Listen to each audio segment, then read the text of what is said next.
The Creative Process Podcast with Peter Puppeteer and Catherine Natale.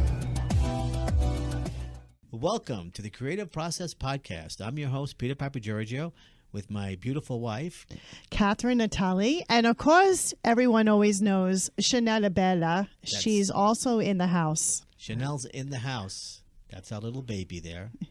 And I noticed today, Peter, we both are wearing blue. Wow. I just realized that. Wow. Yeah. Well, our minds were sinking. Well, blue is my favorite color, so. That's true. It matches your blue eyes. That's what I heard, yeah. Yeah. Yeah, well, what are you going to do? Anyway, Catherine, you want to introduce our guest for today? Yeah, Nancy Jean Gray. She's a versatile performer. She does Mrs. Claus. She's award-winning. She's an actress, a singer, ventriloquist. Ventriloquist. Magician. She's a magician. Yeah. She's done it all. She's worked in L.A., she's done parties. She's done everything. And today we're going to explore what it's like to work with puppets and the process of that and entertaining children, because children can upstage you, right, Nancy? Absolutely. They can. When I was an actress and I was doing children's theater back in New York, I was upstaged a lot by kids. They would get into the story and they would just come up on stage. And of course, the moms were always in the back. And we were constantly, okay, little girl, all right, have a seat. I'm sure the moms are like, oh, that's my little boy up there. Yeah. Oh, how cute. Let's take a cute. picture, And so, you're ruining my damn scene. The process. When you're on stage and you're going through that artistic process, but anyway, we love kids. So anyway, so Nancy, you want to tell us, tell the audience about yourself? Where'd you grow up? Well, I was born in Washington, D.C., and I lived all kinds of places. Was in the D.C., Maryland area for my early part up to about third grade. Then I went to Michigan, and from there we went to Melbourne, Australia. And then we came back to... Were you the child of a Army brat or something? My father was a meteorologist. He'd been in Little America, which was in Antarctica during IGY. And they had an international... What's IGY? It was International Geophysical Year. Oh, okay. And he was the head meteorologist there and in an international team. And when they came back, they decided Australia was pretty close to Antarctica, so they set up another station there. So. Oh, wow. Interesting. Did you like Australia? I loved Australia. That's where I got my first taste of real theater, saw my first Broadway show, saw my first magic show. And what was the name of the show, the first one that you saw in Australia? It was just a magician that came to our sixth grade class, but there was also an opera singer who came and sang about "Beware, take care, the green-eyed dragon with the 13 tails, beware." And it was just a lot of exposure. It was very inexpensive at that time to go see live theater. I saw Bye Bye Birdie. I saw Sound of nice. Music. Wow. There, you could go get a balcony seats for less than Wow. $10. Wow. I was going to say $5-10 or something. Like Wow. That. And they had and the school had all sorts of classes. We had lots of exposure to poetry, and that's where I first came across T.S. Eliot. And T.S. Eliot. Yes. And I was very familiar with Old Parsons' Book of Practical Cats long before they made it into a musical.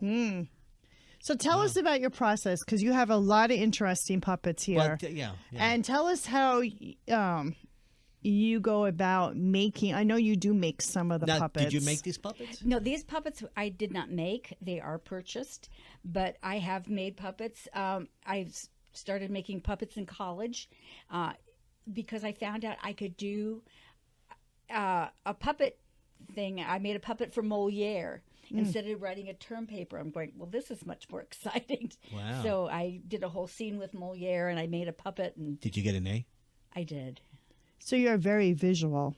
Very visual. I also worked with a theater company in Milwaukee called Theater X, and we did adult puppetry. That a lot of it was anti-war at the time. Right. Yeah, against Vietnam. the way We did, in fact, we did a whole thing at the Summerfest show, all against the draft. We pulled the draft thing out of the Tom's Toasted Peanut Butter Jar thing. So is there a difference? When you, I'm sorry, Catherine. When you make the puppets, do you sketch them out first and then say? I sort of take it more from sometimes I do a rough sketch, but usually I work more as a sculptor, working that way visually. And I've done all kinds of different styles of puppetry. I've done shadow puppetry. I've done just rod puppets that didn't have movable mouths. So what are rod puppets? Rod puppets would be like there would be a head on a stick, and then you have each hand would have a rod on it, and so they wouldn't usually have feet, and so they could be operated from below.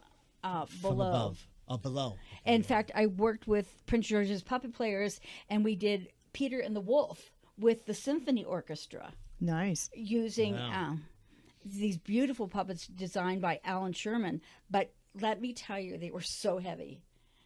And, the timing was really, really tight on that because it was all timed to music. So how do you, when you speak, you're not moving your mouth? That's just with ventriloquism. With puppetry, that's a whole different thing. Oh, okay. So that's what I guess people who are listening right now, that's my confusion because I'm thinking the puppets, you're not moving your mouth, you're saying singing a song or you're saying dialogue and so forth. So how do you do that with your mouth? I just I taught myself ventriloquism. I was driving back and forth from the Florida Keys up to Miami to do a show for the Miami Herald's Newspaper and Education Day. So you were talking to yourself. And so I started singing, and I found I could sing. Nary had a little lamb, and I had heard about the certain letters in ventriloquism or plosives, and so you can't go P, B, things like. Yeah. Hut, you have to sort of swallow with them. Oh, you swallow with it. The different words. Really? How do you get the dialogue? When you look at the puppet and you make the puppet, how do you comprise how do you organically get that? Well, their voice is what I'm trying to say. There's different. It's like when you're working as an actress. Mm-hmm. I do have a degree in theater, so From the University of Wisconsin Milwaukee, and basically, you look at your character attributes, you visualize. A lot of times, I'll hear a thing. Sometimes it's just improvising with the puppet to see what sounds best and what works for it. Like some of my puppets from my Mother Goose show, the one penguin's voice came because of a laugh I did. So what's the penguin? Can you demonstrate it? Nary had a little lamb, little lamb. And Chanel's looking at her. And I tell people, well, I don't talk to the hand. I talk with my hand. Uh-huh. Right, with your hand, yeah. No, it's hard trying to coordinate the hand with the voice at the same. Like, how do you do that? Basically, when I've taught children, I've gone into workshops with children. I tell them it's like they're spitting the words out because some people would tend to, when they do a puppet, they swallow the words. I'm going, you're spitting it out. It's also the Henson technique. People before Henson used to just do it, keep the hand still. But with Henson, I remember they spit the words out. Yeah. Right. It's more like in your face. What's your favorite puppet? Depends on what I'm doing. Yeah. I once made a whole puppet for Carter G. Woodson, father of Black history. Now, that one I couldn't do the voice for because it would have been kind of odd for an old black man to sound like a white lady. So. Mm-hmm. Right. But I worked him Von Rakusa, which means I was all draped in black, and his feet were attached to my feet, and I was going to ask you about the full puppets, like because you have the feet and you have the hands, and then you have to do the mouth, the song or the dialogue. Right. That takes a lot of practice. I mean, Yes, you have rehearsal for that show since it was someone else doing the voice. There was your rehearsal and choreography for what was happening during the Now, show. is anybody else in your family creative at all? Or? My father was a meteorologist. My mother was a secretary and then a homemaker. So Any brothers and sisters? Or? I have a brother that worked for Microsoft and did all Okay. that kind of inventing of chips and stuff like that. Yeah. Well, I mean, even though it is technical, that is creative too. It is, and he was also very good. He had perfect pitch, musically. My mother also played the piano. So. Oh, so there is some musical creative DNA. Yes. Yeah. My mother was a singer, so my mother would constantly say, "Oh, sing, sing, sing," and I would be like, "No, I want to act. I want to act." And nobody in my family really acted, so I acted because I had all these family members who were crazy, like they were real characters. So I wanted to act, but but I ended up doing both, singing now too. So yeah, And right too. all right now and so forth. So I want to see you perform, Okay. and we want to do a little treat for everyone who's viewing this. She's quite talented, Catherine, and hold on to Chanel because she might. yeah, and our out, dog so. might freak out a little bit, although she does like stuffed animals. So anyway, Nancy, take it away. Do you want me to start with the pig or the parrot? Let's start with the parrot, because the pig has an attitude, right? So Chanel's looking like, what is going on here? so this is going to be funny. Oh, hello, Peter. Oh, hello. How are you? Good. Oh, look who's here. Yes, I know. I know who's here. Well, I'm going to tell you. It's the lovely Chanel. Hi. Oh, you look so adorable. Chanel's like staring. Okay, are you going to sing for us? Here we go. 1, 2. Patty, that did not sound correct. You're a little horse. You're not a horse. You're a parrot. Okay, here we go. 1, 2. Oh. What was that? Oh, Now let's. Oh, you need to warm your voice up. Try this. Go la la la la la la la la la. oh. Try again. Oh, what happened? Me me me me me me me. Meow. Meow. Meow. Meow. You're not a You're cat. not a cat.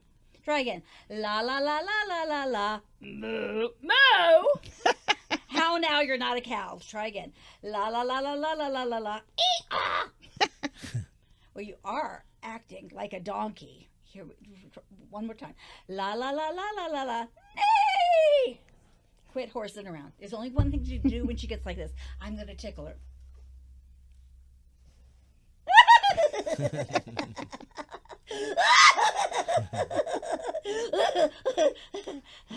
Are you ready now? Okay. Nary had a little lamb, then she ate the frying pan. What? That's not right. Try again. Nary had a little goose who liked to drink orange juice. Say excuse you. Okay, excuse you. No, I said just say excuse me. That's what I said. Excuse you. No, I said excuse you. Oh, excuse me, Peter. Oh, you're excused. Okay. Yay. Mary had a little dog who liked to bark like a frog. What? No. Try again. Okay, I'll try another one. Little Sophie has lost her Jeep and can't find the keys to her Porsche. Leave her alone and she'll come home eating spaghetti and cream cheese. Spaghetti and cream cheese? Don't knock it until you try it. I think I'll pass. Kind of nauseates me. You think that would be good? Do you think that Oh, would be yay. good? Okay. Thank you.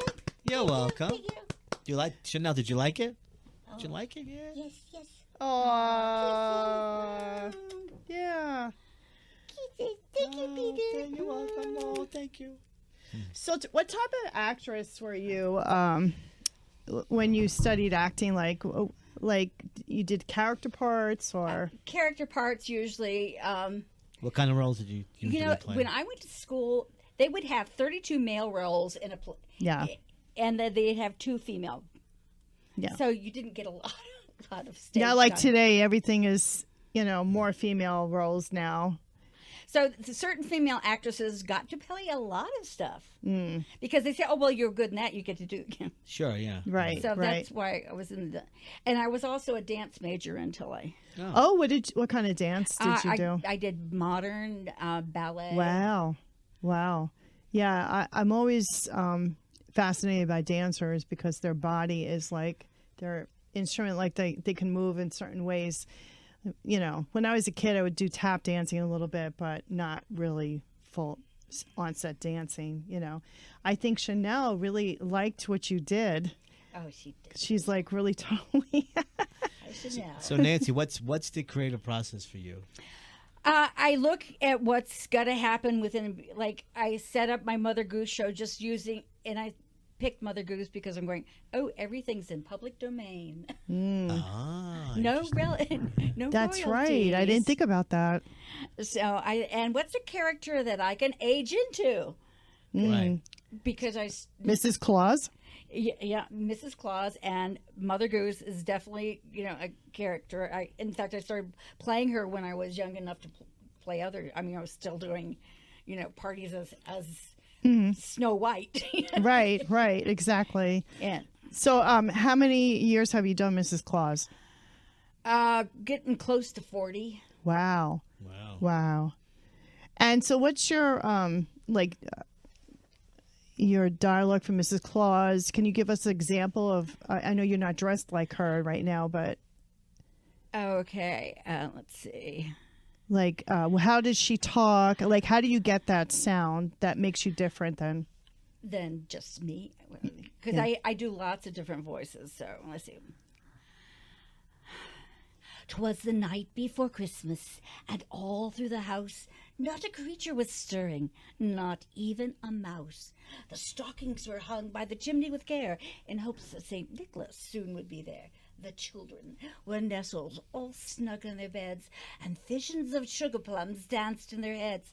And Ma in her kerchief and I in my cap had just settled down for a long winter's nap, when out on this lawn there arose such a clatter. I sprang from my bed to see what was the matter. The moon on the crest of the new fallen snow gave a luster of midday to objects below. Yet what to my wondering eyes should appear but a miniature sleigh and 8 tiny reindeer, with a little old driver so lively and quick I knew in a moment it must be St. Wow. Very good. And we can go on. Yeah. I did a show in Miami where I did both the Hanukkah puppet show, and I had giant dancing dreidels and latkes and everything, and then I had a very somber, full about a 4-foot high puppet that would come out and do the blessing, Right, Hanukkah blessing. right. So. Nice. But then I go change the costume, put on padding, come out as Santa Claus, do the night before Christmas as Santa, using a very low voice. Yeah, and I I would guess you sing have it. to. Yeah. So, what do you want to do in the future for you as an artist? Spread out your wings. What is your aim to?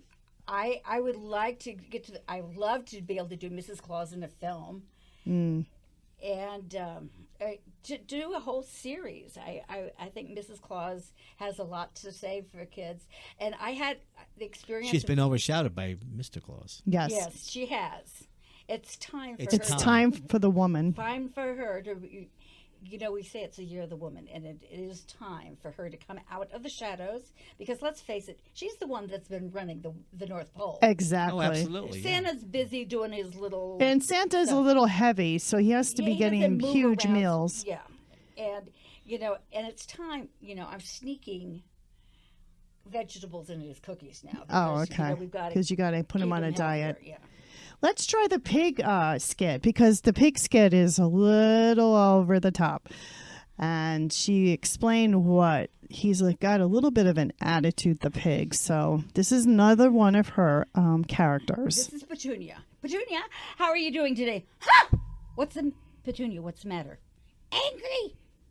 Why are you angry? Don't like it. You don't like what? You don't like baths? Don't like baths. What's wrong with it? don't like it. What do you like instead? I like mud. You like mud? Oh, so why don't you get... But what's the matter? You're angry. Yes, I know. Why don't you take a nice deep breath like this? Like this. Hi-ya! Okay, and now stomp your feet and get your anger out. Like this. Hi-ya! That'll work too. Now let's sing a happy song. Like what? How about when you're happy and you know it, clap your hands. When you're happy and you know it, clap your hands. If don't like it, well, what else? How about gray skies are gonna clear up, put on a happy face. No way. What's the matter? How about I want to be happy. No way. I want to be happy. Okay. Well, what would make you happy? Mud. I don't know a song called Mud. That's because you're not a pig.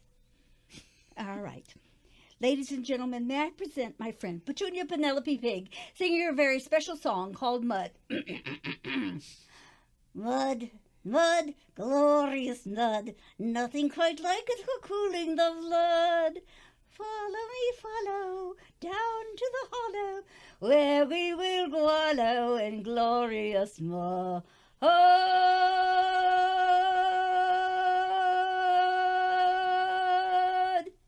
Thank you. Yay! Yay! So when you make a puppet, do you use paper mache? Like, how do you mold Some of the my early face? puppets were, and I also did mask work too.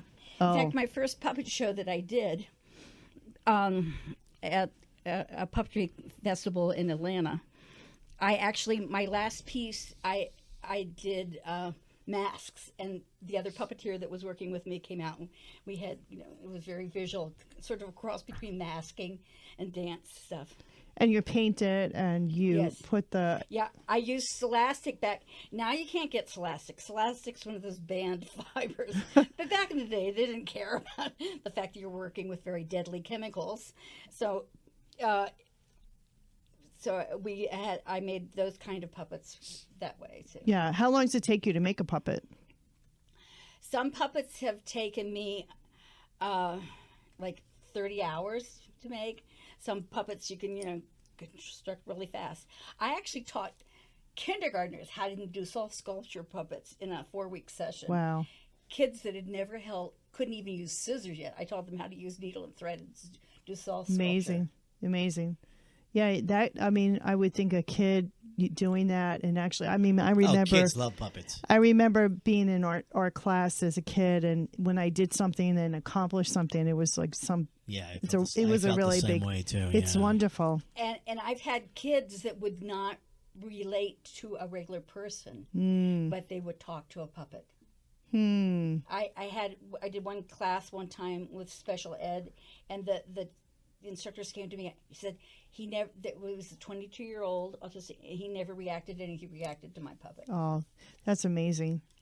You made a change to somebody's life through just art. Art is very powerful, and the fact that we do not support it in our schools anymore is a crime. It is a crime. It is a crime because without art, I'd probably be 6 feet under. I mean, as a writer, actor, you definitely wouldn't be happy. I would not be happy. I mean, you were born creative. Peter has been born creative. So have you. And so have I. We don't know any other way. I mean, when I look at people and they're not creative, I'm like, okay, well, there's got to be some passion somewhere. And there are people like that. They're just not creative. They just can't see. They can't visualize. They can't.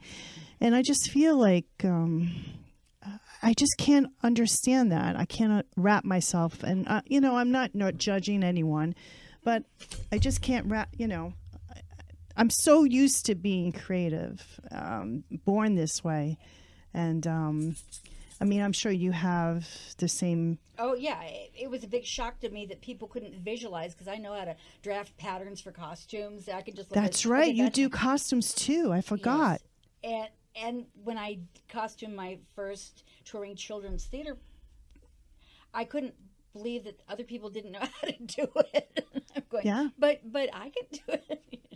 So you say you have a whole array of costumes. Can you tell us how many costumes you have at I home? don't know that I have a number, but I have Mother Goose costumes. I have Mrs. Claus, and very, very many looks for Mrs. Claus. I have Western costumes, both cowboy style costumes or old prairie costumes. I have costumes for the 1920s, 1930s. Oh, nice. I have Edwardian costumes. I have tons of Victorian costumes. So theater companies, if you're looking for a costume, contact Nancy. And not just costumes. I have hats. That's right. Hats are so hard She's to a hat find. lady. She's a hat lady. I have. Get your hats here. Get your hats here. Yeah, I have. And that's a program I hope to do one day with Wow. a bunch of hats. Wow. Yeah, I So- had a bunch of hats from my aunt from the 1940s and 50s. And at the time, I didn't know what to do with them, so I donated them. But they were when they made a hat, it was very well made, Yeah. you A lot Not of like character, now. a lot of passion. Anyway, we need to wrap up the show. Sure. And your website. So, Is Nancy, you want to tell the audience? NancyJeanGray.com. NancyJeanGray.com. Okay, that's easy enough. Okay.